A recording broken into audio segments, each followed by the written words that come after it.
to be an American soldier, to me,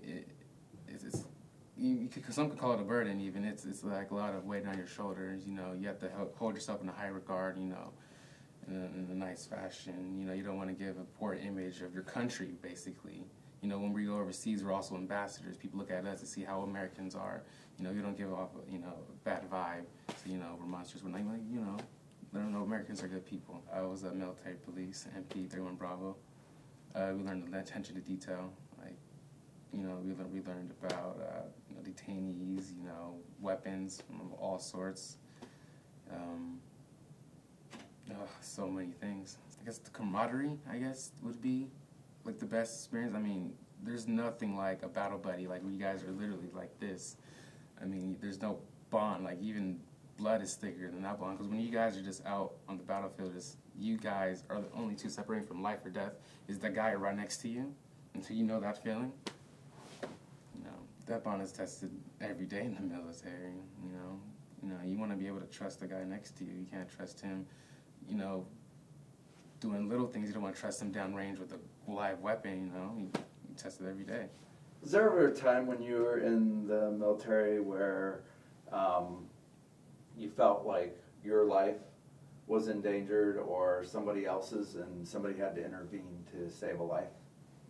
Well, I never deployed, so I never went overseas, so I never had that problem about life or death. But we've had like drills where we have a guy live round ammunition right here, you get the crossfire retraining and stuff like that. That's the big decision. You know, one false move and that guy, your best friend, is down.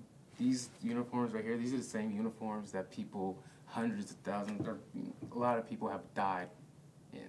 Same exact uniform. People have died in. No difference except for the nameplates and ranks. You know, people defending our country right now, even.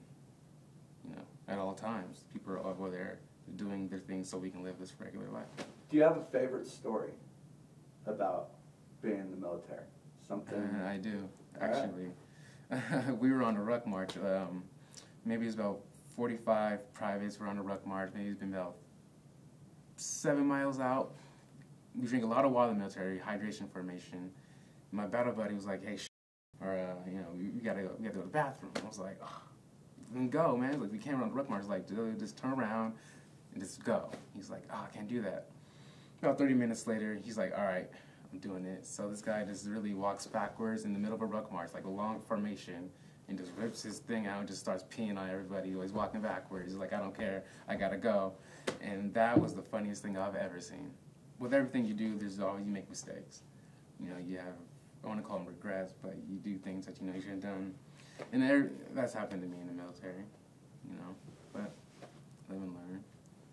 It was very vague. It's very vague. Let's see. I mean, let's when somebody tells you to be somewhere at a certain time, whether there's miscommunication or not, you got to take it upon yourself to figure out what you have to do for that day. You can't rely on certain people. You know, even if they are your leaders, you can't necessarily rely on them. You got to take things in your own hands.